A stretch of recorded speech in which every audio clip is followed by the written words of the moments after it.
O Senhor esteja convosco. Proclamação do Evangelho de Jesus Cristo, segundo Lucas.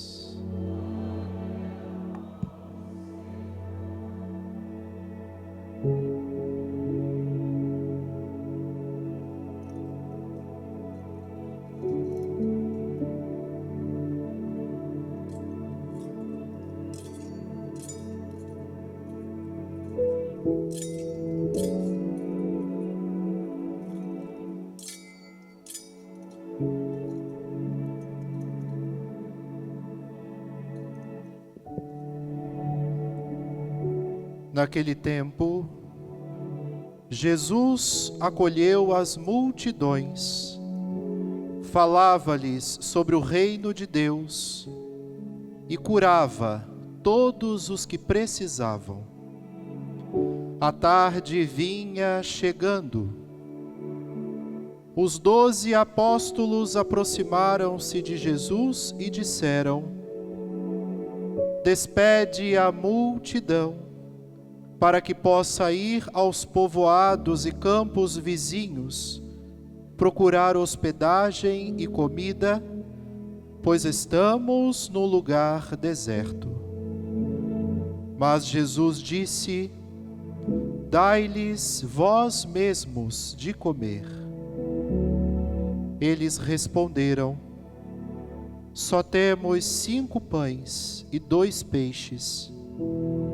A não ser que fôssemos comprar comida para toda essa gente.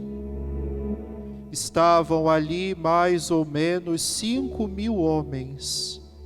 Mas Jesus disse aos discípulos: Mandai o povo sentar-se em grupos de 50. Os discípulos assim fizeram e todos se sentaram. Então Jesus tomou os 5 pães e os 2 peixes, elevou os olhos para o céu, abençoou-os, partiu-os e os deu aos discípulos para distribuí-los à multidão. Todos comeram e ficaram satisfeitos. E ainda foram recolhidos 12 cestos dos pedaços que sobraram. Palavra da salvação.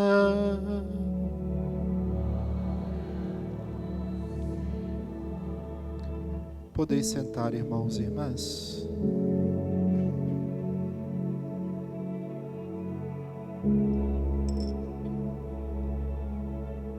Caro seminarista Renan, queridas irmãs canossianas, amado povo que é de Deus e da Igreja,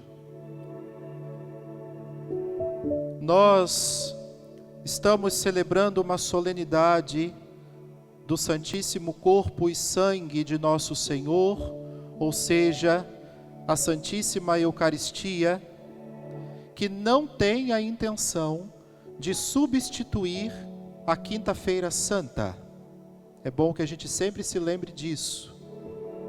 A Quinta-feira Santa nos institui o sacramento. E a solenidade de hoje nos ensina a devoção a este sacramento. É por isso que a Quinta-feira Santa nasce da única missa celebrada na face da terra até hoje, pelo único sacerdote eterno, que é Jesus Cristo, antes da sua Páscoa. E essa solenidade só surge na Idade Média, com uma causa liderada por Santo Tomás de Aquino, que é o compositor da canção Tão Sublime Sacramento também. Então nós não temos aqui a intenção de dizer que hoje é mais importante que a Quinta-feira Santa, mas é tão importante quanto, porque nós estamos falando do tesouro mais precioso que o Senhor poderia ter deixado para a sua igreja, o seu santíssimo corpo, o seu santíssimo sangue. Conseguem perceber, irmãos, o valor deste tesouro? Não conseguimos. É precioso demais, é grandioso demais, alcança tantas coisas, alcança tantos períodos da história, alcança tantas atividades da igreja, que nós não poderíamos perceber a grandiosidade deste tesouro.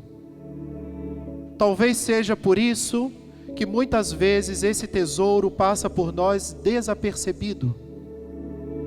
Deve ser por isso que tantas vezes nós participamos desse tesouro de qualquer maneira, às vezes até impedidos canonicamente, por não percebermos a grandiosidade e a importância que esse tesouro tem para a vida da igreja, para a vida da humanidade, porque esse tesouro é exatamente o único tesouro que você vai conhecer na sua vida que nunca terá fim. Nunca. É um tesouro que você abre o baú lá na sua primeira comunhão, começa a colher peça por peça durante a sua vida, para que quando chegue na eternidade, no céu, e é o que esperamos com a nossa caminhada aqui na terra, quando chegarmos lá, teremos a visão completa do baú inteiro. Porque se adoramos aqui, é para que percebamos que a eternidade nos espera para uma adoração perpétua. Padre, o que faremos na eternidade? Nada. Só adoraremos. Porque a adoração não é uma atitude de utilidade. A adoração não é um objeto. A adoração, ela não é material, que você pode usar como se fosse um instrumento qualquer. A adoração, presta atenção, irmãos, a adoração eucarística é um estilo de vida. Eu sou, eu desejo ser, eu quero assumir o estilo de vida de adorador da Eucaristia. Agora, não é simples, porque eu não sei se vocês já encontraram na vida alguma coisa que seja muito importante, que seja fácil.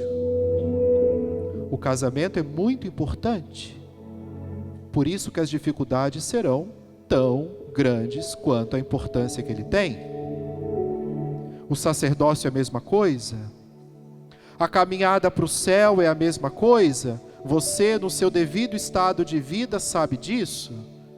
Como criança que não tem ainda tanta consciência, com os adolescentes, com os jovens, com os adultos, com os casados, com os solteiros, com os mais experientes, os da melhor idade.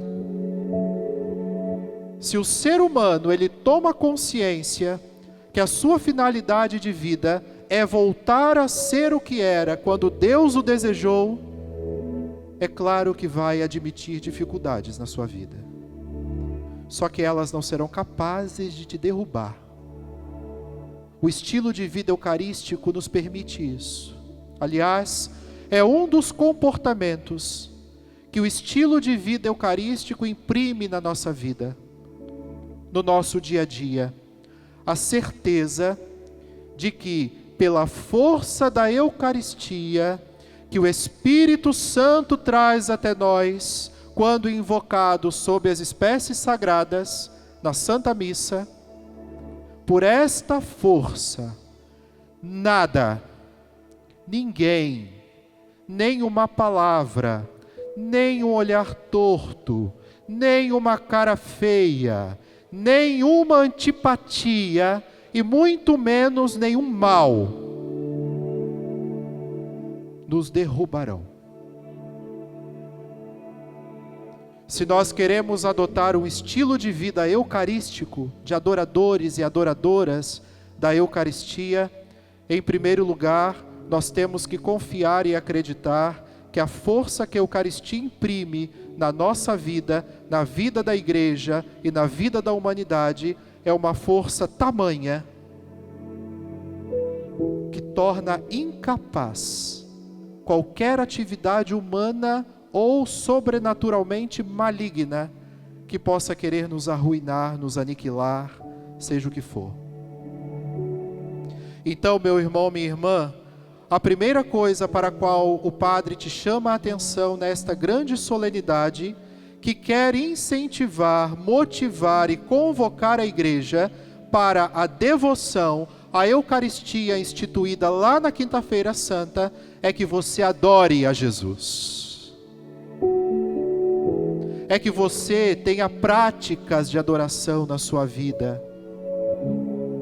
É que você, que quando passe por uma igreja aberta, sabendo que naquela igreja existe um sacrário, que foi inclusive um objeto litúrgico aceito pela igreja no mesmo período da promulgação desta solenidade, para que Jesus Eucarístico ficasse à disposição da adoração diariamente pelos fiéis.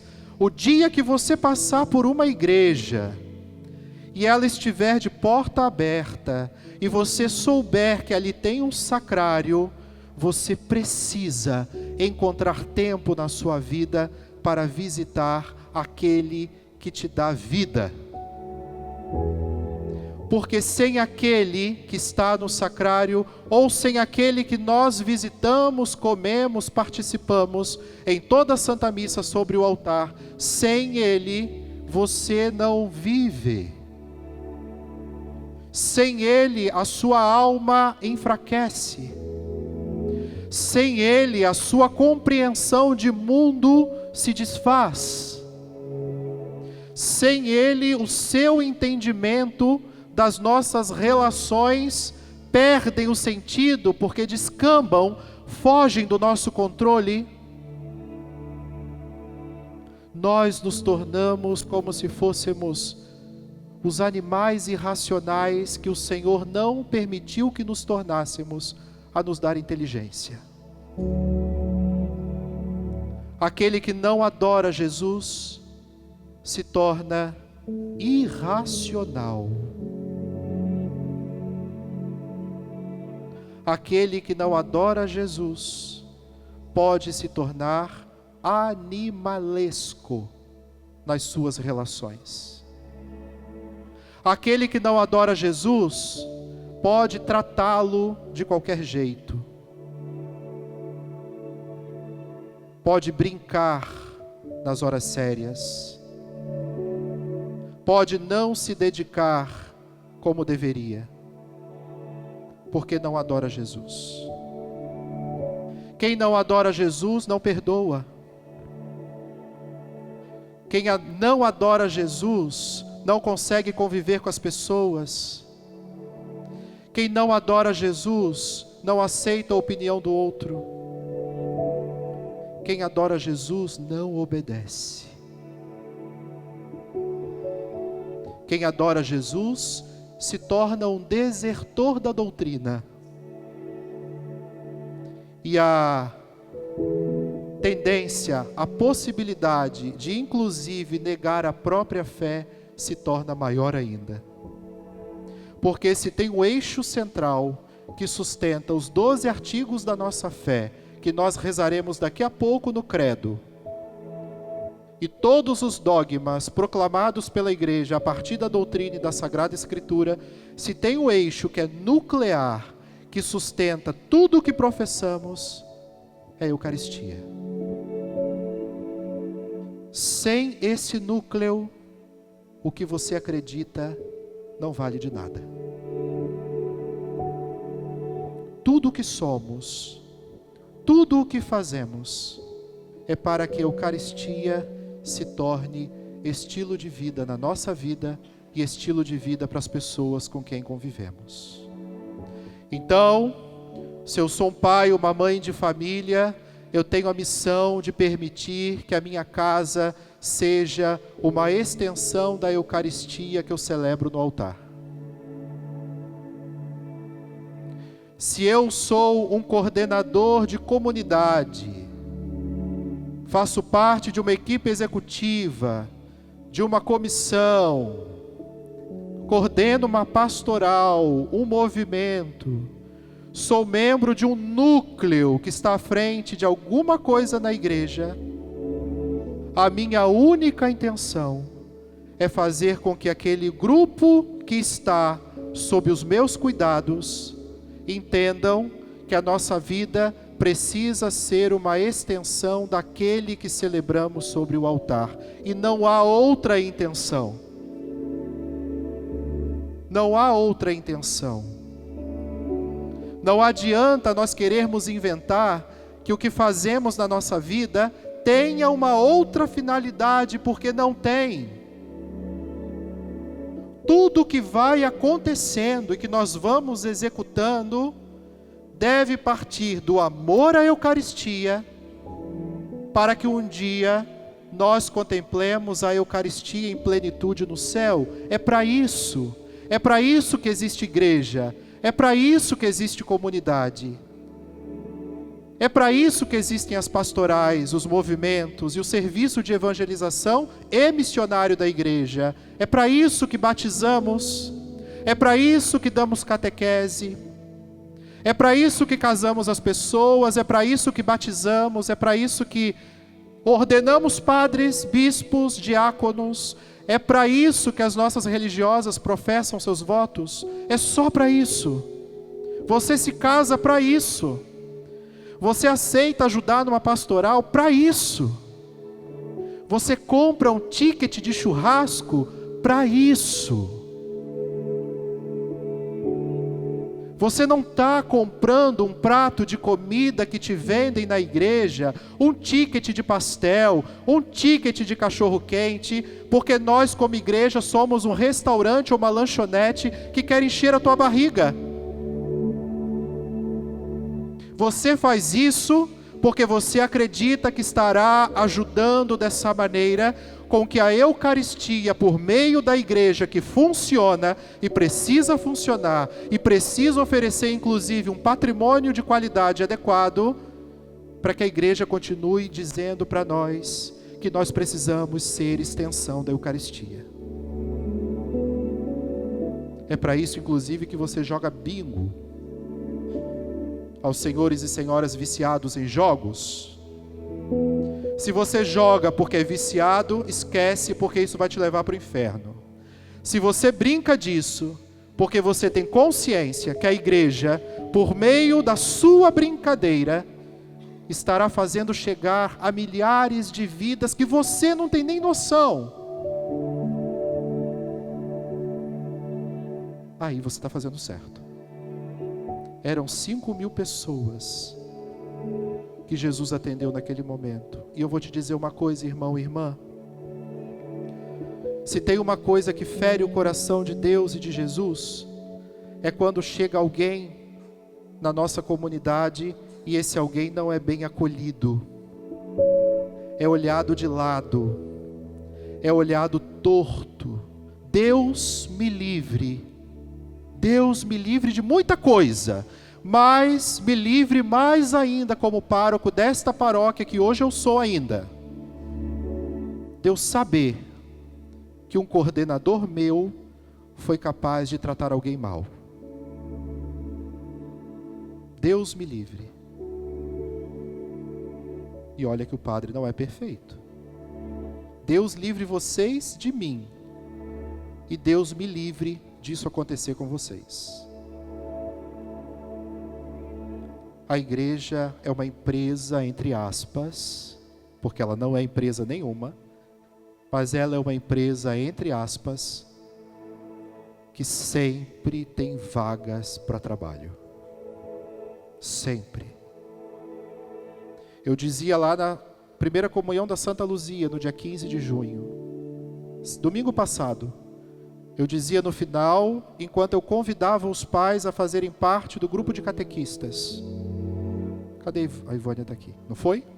Provado, né? Confirma na palavra, Ivânia. E eu dizia para eles, se nós chegássemos à marca histórica de ter 10 catequistas por turma, mas padre, tem turma que tem 8, vai ter mais catequista que catequizando, mas se nós chegássemos a essa marca histórica, para nós seria uma alegria.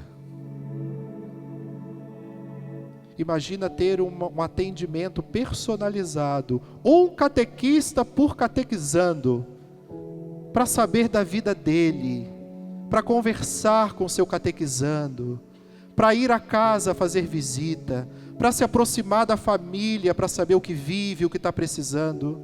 Isso seria historicamente celeste. Então a igreja é um espaço que sempre terá vagas. E tem gente aí fora e aqui dentro, perecendo, porque não trabalha por ela.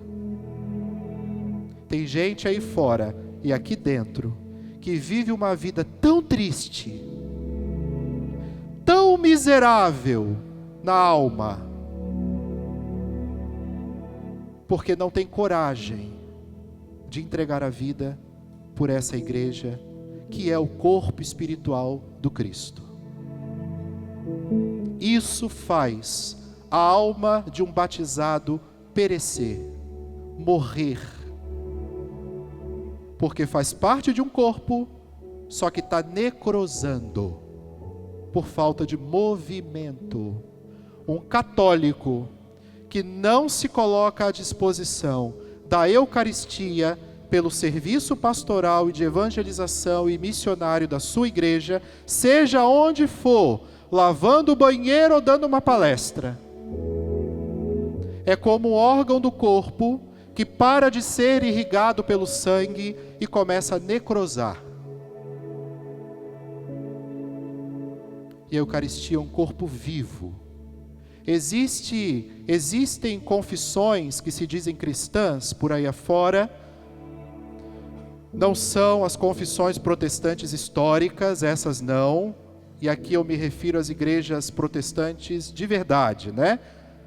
As que surgiram a partir de 1517.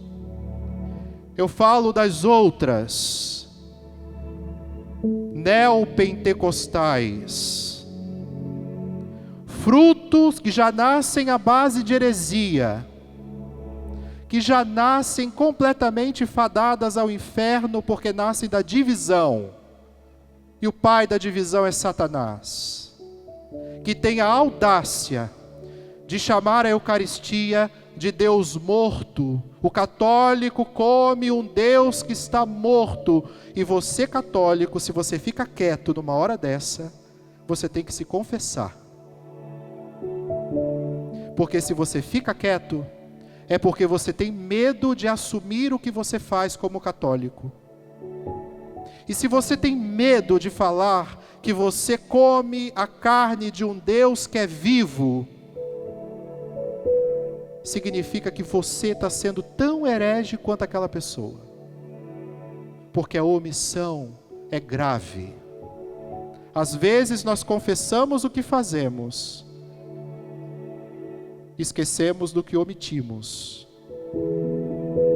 Pai e mãe de família, você tem a obrigação de defender isso dentro da sua casa, porque é a primeira finalidade da sua vida paterna e materna. E eu, como padre, jamais passaria esta solenidade sem chamar de herege aquele que não adora a Eucaristia como Deus vivo. Então, meus irmãos e minhas irmãs, aceite que você nasceu para ser um adorador, porque é para isso que vivemos, é para isso que existimos e é para isso que caminhamos. Você não vai fazer outra coisa na eternidade, você só vai adorar. O que você corre agora, você vai ter que aceitar depois. Só que correndo agora, pode ser que você não chegue lá depois. Está na hora do católico adorar a Jesus.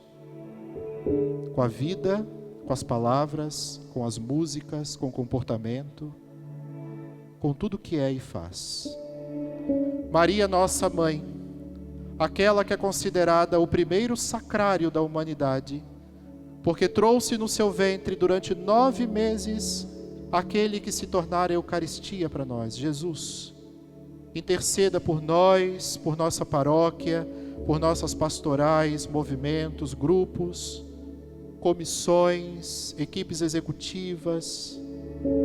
Interceda por mim, como pastor desta comunidade.